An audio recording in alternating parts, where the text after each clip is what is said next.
கற்ற கம்பில இருந்து அடிக்கிற ஆணி வரைக்கும் எல்லாம் குவாலிட்டியா இருக்கணும்ல. பிரகாஷ் போன்றவர்களுக்காகவே ஜிபிஆரின் டிஎம்டி கம்பிகள்.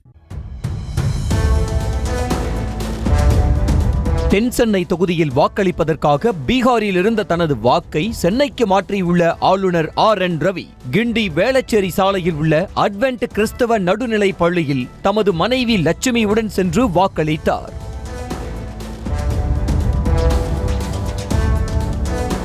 பின்னர் அங்கு அமைக்கப்பட்டிருந்த செல்ஃபி பாயிண்டில் புகைப்படம் எடுத்துக்கொண்ட அவர் ஜனநாயகத்தின் மிகப்பெரிய திருவிழாவில் பங்கேற்றதில் மகிழ்ச்சி என்றார்.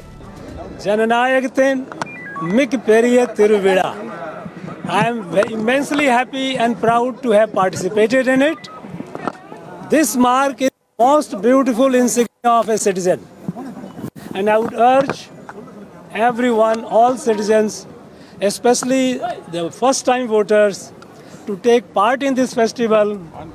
தூத்துக்குடி மக்களவை தொகுதியில் போட்டியிடும் திமுக துணை பொதுச் செயலாளர் கனிமொழி கருணாநிதி சென்னை மயிலாப்பூர் RK சாலையில் உள்ள வாக்குச்சாவடிக்கு தனது தாயாருடன் சென்று வாக்கை பதிவு செய்தார்.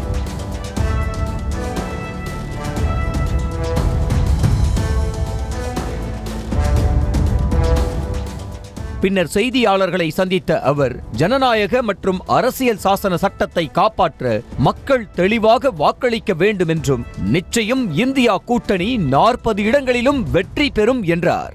நிச்சயமாக தமிழ்நாட்டிலே 39 இடங்களிலும் புதுவையிலும் நிச்சயமாக இந்தியா கூட்டணி வெற்றி பெறும். பாஜக வேட்பாளர் நமச்சிவாயம் வெற்றி பெறுவது உறுதி என புதுச்சேரி முதலமைச்சர் ரங்கசாமி கூறியுள்ளார்.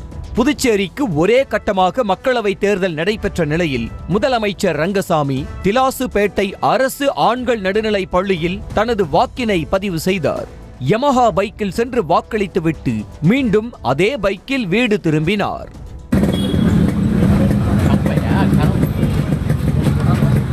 நீலகிரி தொகுதி பாஜக வேட்பாளரும் மத்திய இணையமைச்சருமான L. முருகன் சென்னை கோயம்பேட்டில் உள்ள வாக்குச்சாவடியில் தனது ஜனநாயக கடமையை ஆற்றினார்.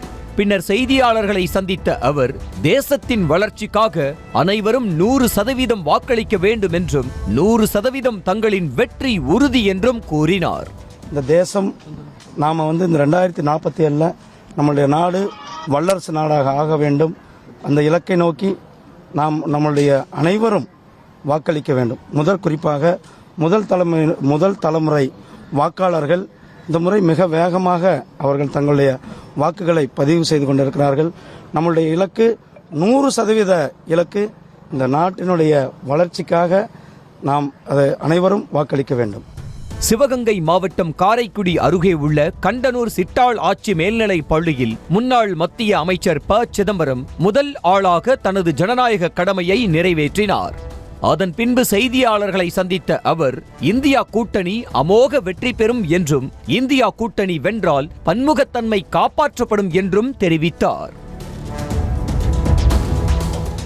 சென்னை நீலாங்கரையில் உள்ள வாக்குச்சாவடிக்கு தனது மனைவி கயல்விழியுடன் சென்று நாம் தமிழர் கட்சியின் தலைமை ஒருங்கிணைப்பாளர் சீமான் ஜனநாயக கடமையாற்றினார்.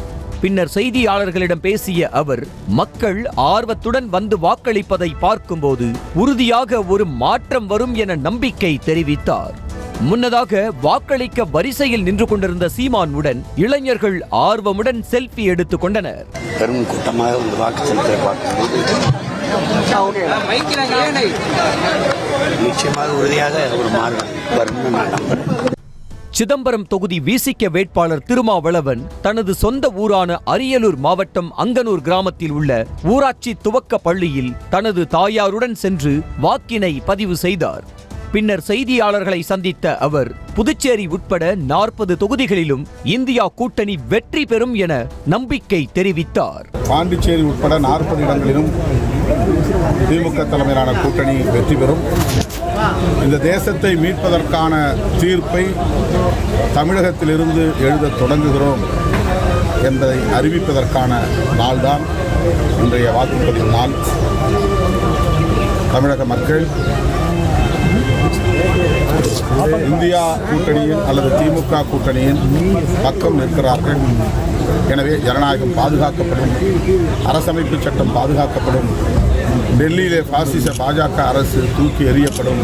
கோவை முட்டத்து வயலில் உள்ள அரசு பழங்குடியினர் உண்டு உறைவிட உயர்நிலை பள்ளியில் அமைக்கப்பட்டிருந்த வாக்குச்சாவடியில் ஈஷா யோகா மைய நிறுவனர் சத்குரு வாக்களித்தார். அவரோடு ஈஷாவைச் சேர்ந்த பிரம்மச்சாரிகளும் வாக்களித்து தங்கள் ஜனநாயக கடமையை ஆற்றினர். செங்கல்ல இருந்து சுண்ணாம்பு வரைக்கும் கஸ்டமருக்கு நாம தானே கேரண்டி. கான்ட்ராக்டர் குமார் மாதிரி ஆளுங்களுக்கு தான் ஜிபிஆரின் டிஎம்டி கம்பிகள். செய்திகளை உடனுக்குடனும் துல்லியமாகவும் தெரிந்து கொள்ள சப்ஸ்கிரைப் பண்ணுங்க.